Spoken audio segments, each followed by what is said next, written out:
While Vanilla's focus on leveling as a core aspect of the experience is one of the reasons the excitement level was so high at launch, with modern MMOs treating it mostly as a stepping stone to the experience of endgame.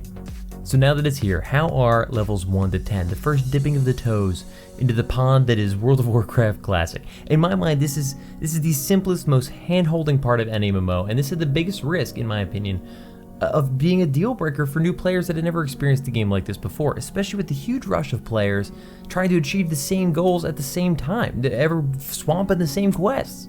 Look, the initial rush was obviously insane. Everyone's fighting over the same resources, the same skeletons, dusk bats, little crates of supplies, whatever the quest happened to be. All the quests at the start of the game are the same. It's one of the most boring aspects of the beginning of any MMO, is everyone's got that initial little and then it branches. I grouped up more often in my short levels 1 to 10, even for short quest lines, just for like that quick quest, like, hey, do you want to join me? You group up, then you leave. Than in most of my modern experiences, which might not sound like meaningful because I wasn't really sticking with these guys but occasionally it would be a couple quests, a full quest line, multiple times back and forth. We're like, let's just keep going, let's just keep at it. In some of those names you start to remember, you're like, oh yeah, that guy that I did that quest with that one time, he's still around. Huh. Nice. I was also shocked by how many spells I had as a low-level mage. I didn't really expect to have a full hotbar of abilities or spells until, I don't know, the mid-teens, early 20s. That's just what I'm kind of used to. WoW will hit you with a bunch early on, and it didn't feel overwhelming because the leveling process was slow enough that I got used to the additional spells that I was learning from the trainer. And I was like, okay, I can see how to weave in these new spells and kind of figure things out. It's great because I get a feel for the different types of spells, which is going to be important later when I choose talents that only affect certain types of spells. And I mean, not all these spells were combat related. Some were buffs, some were things like summon food and water, stuff that I would only use out of combat. But that kind of stuff is really cool because it makes me excited, like, oh, I wonder how this is going to change my whole flow of combat, instead of just, I wonder if this is a new spell in my rotation. It changed everything about how I could approach fights, how often I could approach fights, and that kind of stuff is really nice. I started to feel like a full-fledged out character with an arsenal of tools at my disposal. By the mid, I don't remember exactly what level it was, but whenever I got Conjure Water, people were like, hey, do you mind like spotting me a couple waters? And I was like, sure. I would love to summon you some water just because I can. That's so cool. And later on, people started tipping more as people had more money, but when you start out, you have nothing. You can't even afford the spells. I couldn't afford all my spells from the trainer. I was like, what do I do? So I had to forego.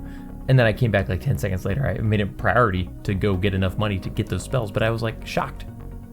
But it was really comforting to again have that little bit of a buffer, the couple of hours to really get used to the spells I had, how I should cast them, the most efficient rotation to not only keep killing as fast as possible, but to make sure that I wasn't wasting MP with like redundant spells when I could just be whacking it with the staff or something and saving myself a little bit of mana for the next fight. Maybe I can get 2 fights without resting.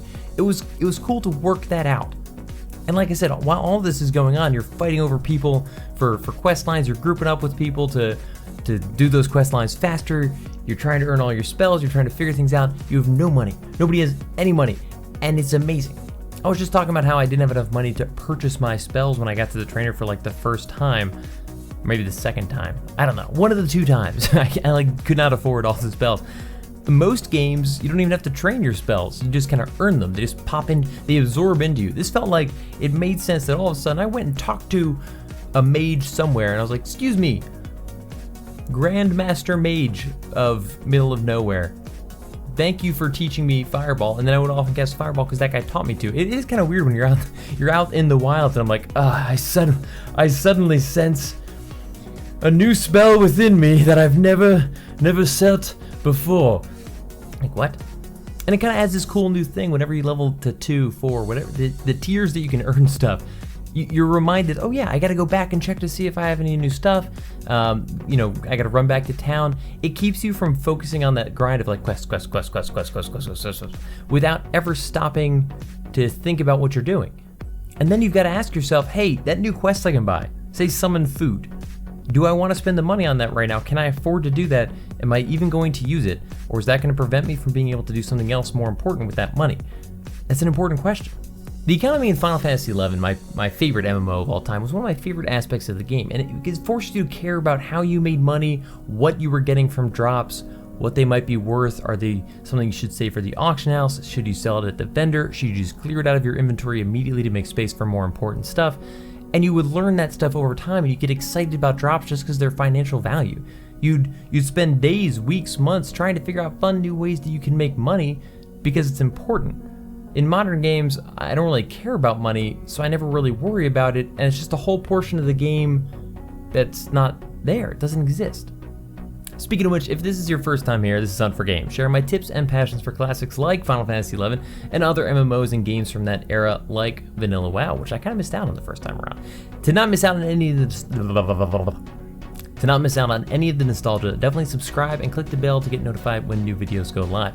Especially if you want to watch me fumble my way through games like WoW Classic, which I am kind of struggling with. That financial mindset is back, and it's awesome how it affects the decision making that I do immediately as I enter WoW Classic.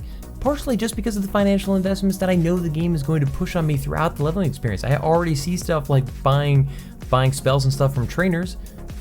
I'm not an idiot. I know way down the line is buying the mount, which is like this huge investment at level 40 that I have to constantly be thinking about.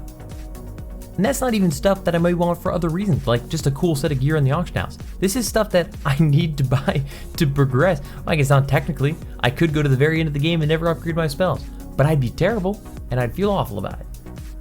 Having said that, look, this intro section is clearly the most boring part of the game. There's a single line of quests.